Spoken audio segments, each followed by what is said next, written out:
নমস্কার, আমি সুনীতি। সকলে কেমন আছেন? ভোরের আলো পরিবারে আপনাদেরকে স্বাগত জানাই। আশা করছি আপনারা সকলেই ভালো আছেন, সুস্থ আছেন, যে যেখানে আছেন। রোদ গরমটা কিন্তু খুব বাড়ছে, তো সকলে সবার শরীরের খেয়াল রাখবেন, ভালো থাকবেন। আজ বিকেলে একটু আমি হাঁটতে গিয়েছিলাম, তখনই আমি ভিডিওটি শুরু করেছিলাম। সন্ধে হয়ে গেছে, টুকটাক কেনাকাটা করে নিয়ে এসেছিলাম, তো সেগুলোই আমি এখন লঙ্কা নিয়ে এসেছি, সেগুলোর বোঁটাগুলো খসিয়ে তারপরে কৌটোর মধ্যে ভরে রাখবো, তাহলে কাজগুলো করতে আমার সুবিধা হবে। রান্নার সময় যখন ফোড়নে ডালে টালে দিতে যাই, তখন এই বোঁটাটা আমাকে আর বিরক্ত করবে না, আমি সঙ্গে সঙ্গে দিতে পারবো। তাই আমি বোঁটা ছাড়িয়ে পরিষ্কার করে রেখে দিই। লঙ্কার বোঁটাগুলো কিন্তু বেশ শক্ত, ছাড়াতেও বেশ অসুবিধা হচ্ছে, একটু রোদে দিলে খুব ভালো হতো। এই দেখুন, আমি সন্ধ্যাবেলা আরেকটি জিনিস নিয়ে এসেছি। এই গরমে না ফ্রিজের জল আমি খাই না, তো আমার একটু ঠান্ডা জল খেতে খুব ভালো লাগে। ফিল্টারের জলটা খুব গরম হয়ে যায়, তাই আমি একটি মাটির কলসি নিয়ে এসেছি। কলসি বা কোঁজ যাই বলুন, আমি জানি না। তো এটা কালকে আমরা কুমোরপাড়া এখানে আছে খড়গপুরে, কুমোরপাড়া থেকে নিয়ে এসেছি। কেমন হয়েছে বলুন তো মাটির কলসিটি? আমার তো খুব পছন্দ হয়েছে। কালকে ওকে আমি পরিষ্কার পরিচ্ছন্ন করব, তারপর কিছুক্ষণ জলে ভিজিয়ে রাখবো, তারপর খাবার জল ভরে আমি জলটি রেখে দেব। গরমের দিনে না এই ঠান্ডা জল খেতে কিন্তু ভীষণ ভালো লাগে। আমার খুব পছন্দ মাটির হাঁড়ি ঠান্ডা জল খেতে, ভালো লাগে খুব। চলুন, লঙ্কাগুলো আমি কৌটার মধ্যে ভরে নিলাম। রাতে আর ভিডিওটি আমার কন্টিনিউ করা হয়নি, তো আজকে পরের দিন সকালে আমি ঘুম থেকে উঠেছি। আমার ভগবানের দর্শন করে নিন। রাধা মাধবকে কেমন লাগছে জানাবেন। 6:30 বাজছে, আমি একটু আগেই উঠেছি। আমার ছেলে 6:30 থেকে টিউশন আছে, তো ওকে ডেকে দিলাম, ও তার চলে গেল। এই দেখুন, বাইরের দরজাটা আমি খুললাম, রোদ্দুর উঠেনি, তো পরিষ্কার হয়ে গেছে, আকাশ খুব পরিষ্কার। দেখছেন সবুজে ভরা প্রকৃতি কত সুন্দর দেখতে লাগছে। পাখির আওয়াজও অনেক ছিল, তো সাউন্ডটা আমি মিউট করে রেখেছি। চলুন, সকালে এবার কাজগুলো আমাকে আস্তে আস্তে করতে হবে। একটু আমি ঝাড়ু দিয়ে দিই। টবের নিচে না অনেক পাতা পড়ে থাকে, গাছে জল দিই, তো টবের মাটিগুলো মাঝে মাঝে পড়ে। আর আমার ভুতু আছে, সে এখানে এসে পটি করে। অনেক নোংরা হয়ে যায় ছাদটা আমার। সকালে একবার ঝাড়ু দিই, বিকেলেও একবার, কোনো দিন দিই, সব দিন হয়তো দেয়া হয় না। তাড়াতাড়ি করে কাজগুলো করতে হবে, এখন রোদের দিন তো, বেশি বেলা হয়ে গেলে না আর ভালো লাগে না কাজ করতে। তাড়াতাড়ি রান্নাটা হয়ে গেলে মনে হয় অনেক কাজ হয়ে গেল, আর সেই জন্য সকালের কাজগুলো খুব তাড়াতাড়ি করে করতে হবে, এই চেষ্টাই আমি করি। চলুন, ঝাড়ুটা আমি দিয়ে দিই। মাঝে মাঝে আমি ক্যামেরার সামনেও আসছি, এদিক ওদিক করে একটু ক্যামেরাটা ঘুরিয়ে দিচ্ছি, যাতে ওই দিকের ভিডিও ক্লিপগুলিও ভালো আমার আসে। আর সকালবেলা তো, এই দেখুন আমার হয়ে গেছে ঝাড়ু দেওয়া। এবার আমি সিঁড়িটাও আগে ঝাড়ু দিয়ে দেব, তারপরে ঘর দুয়ারগুলো একটু ঝাড়ু দেব। আমি চলে এসেছি সিঁড়িতে। এখানে না ভুতু থাকে, ওই জন্য ওখানে ঘাস আর খাবারগুলো রাখা হয়, তো মিট কেসটার উপরে রেখে দিই, তো সেই জন্য সেগুলো পরিষ্কার করে ঝাড়ু দিতে আমার বেশ খানিকটা সময় চলে যায় সকালবেলা। এই দেখুন, আমার রুমগুলোও ঝাড়ু দেওয়া হয়ে গেছে। এবার চলে এলাম রান্নাঘরে। কালকে রাতে অনেক রাত হয়ে গেছে খাওয়া দাওয়ার খেতে, তো আমি গ্যাসটা খুব একটা ভালো করে পরিষ্কার পরিচ্ছন্ন করতে পারিনি, তো সকালবেলায় ভাবলাম আরেকবার পরিষ্কার করে নিই ভালো করে একটু, তারপরে গ্যাসটা না যদি পরিষ্কার করে ঠিক করে বাকি কাজগুলো করতেও না আমার ভালো লাগে না। খাবার দাবার পরে হয়তো কখনো আমি এটা ওটা এখানে রেখেও দিই, হ্যাঁ, সেই জন্য আমাকে সকালবেলায় উঠে পরিষ্কার করে নিতে হয়। রাত্রে বলুন তো কত পোকামাকড় আসে, তাই জন্য পরিষ্কারটা ভালো করে সকালেই করে নিতে হয়। একটু ভেজা কাপড়, একটু শুকনো কাপড় দিয়ে মুছে নিচ্ছি, তাহলেই আমার পরিষ্কার পরিচ্ছন্ন হয়ে যাবে। আর 2-4টা বাসনও আমার আছে, সেগুলো আমি একটু ধুয়ে নেব। আমি একটু স্ল্যাবটাও ঘষে নিচ্ছি, আমি একটু হ্যান্ড ওয়াশটা দিয়ে ওটা দিয়ে ঘষে নিচ্ছি, পরিষ্কার হয়ে যাবে। সকালের একবার করে নিলে সারাদিন অতটা ভয় থাকে না, খাবার দাবার পড়ুক যাই করুক পরিষ্কার তো রয়েছে। আর সিঙ্কটা একটু মেজে নেব, কলটাও একটু ধুয়ে নিই। 2-4টা বাসনও আমার পড়ে রয়েছে।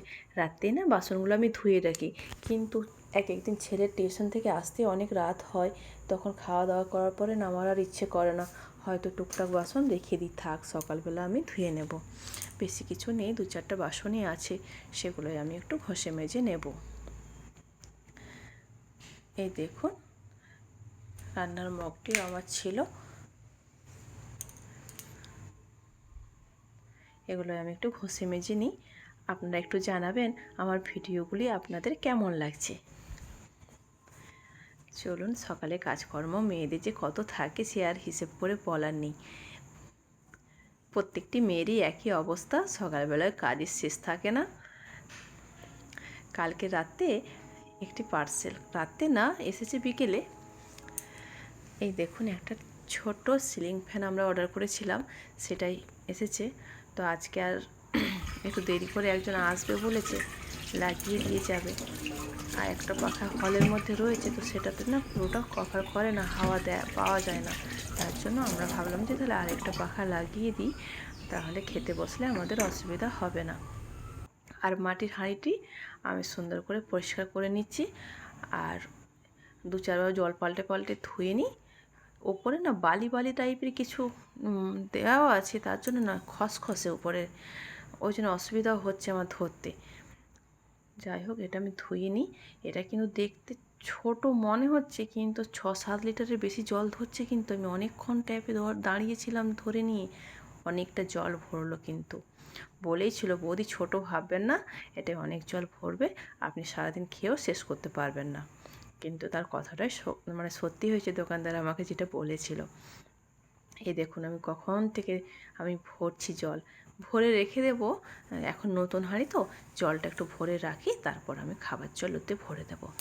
এটা ভরে আজকে থাকুক 4-5 ঘন্টা, তারপর ওটা পরিষ্কার করে ধুয়ে আবার আমি ভালো জল, খাবার জন্য যে জল খাই সেই জল রেখে দেব। এই দেখুন বেশ ভারী কিন্তু। এই দেখুন কেমন ছোট ছোট ছোট ছোট করে জলটা যেন মনে হচ্ছে উপর দিকে উঠে পড়ছে, কেমন যেন একটা। শুকনো ছিল তো, মাটিতে জল পেয়েছে, তো জলটা ওই জন্য টানছে।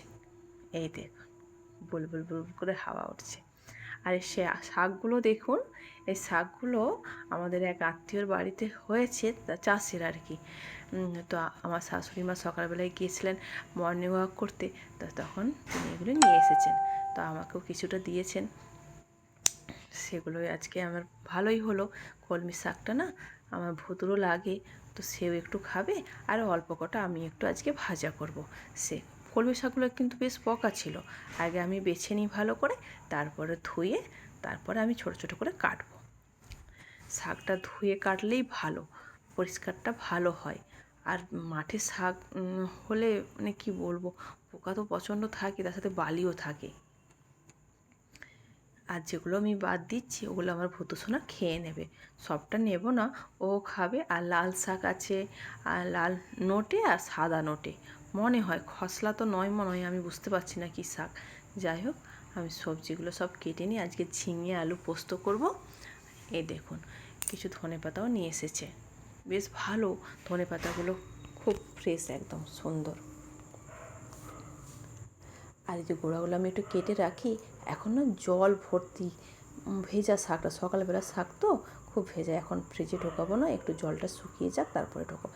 এখন ধুয়ে বেছে রাখার আমার সময় নেই, আমি পরে আর করব। আজকে আর জলখাবারে আমি কিছু করতে পারিনি সকালে, তাই জন্যে আমার হাজব্যান্ড একটু বাজারে গেছিলো, বাজার থেকে একটু কচুরি আর সবজি নিয়ে এসেছে, মটরের ঘুগনি আর কি। ওটাই আজকে আমার ছেলেকে খেতে দিয়েছি, ও খাবে, আমি পুজো টুজো করি তারপরে খাবো। আমার ভূতু সোনাকে দেখেছেন, ও কচুরি খাবে, ওই জন্য দাদার কাছে এসে বসে আছে। দাদা থাকতে পারলো না, অল্প একটু দিয়েছে, ও তো তেলের খাবার দিই না, তো এসেছে যখন খুব সামান্য একটুখানি দিয়েছে, ও খাওয়া হয়ে গেছে, ও ঘুরেও পড়েছে।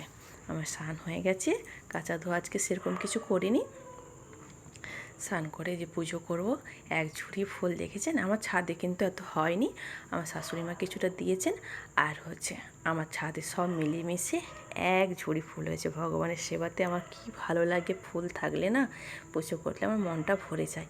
এই দেখুন আমার ভগবানের দর্শন করুন কেমন হয়েছে, জগন্নাথ দেবকে, আর বলবেন রাধা মাধবকে কেমন লাগছে। সকলকেই আমার কেমন লাগছে দেখুন তো, বেশ ভালো হয়েছে, পুজো দেওয়া হয়ে গেছে।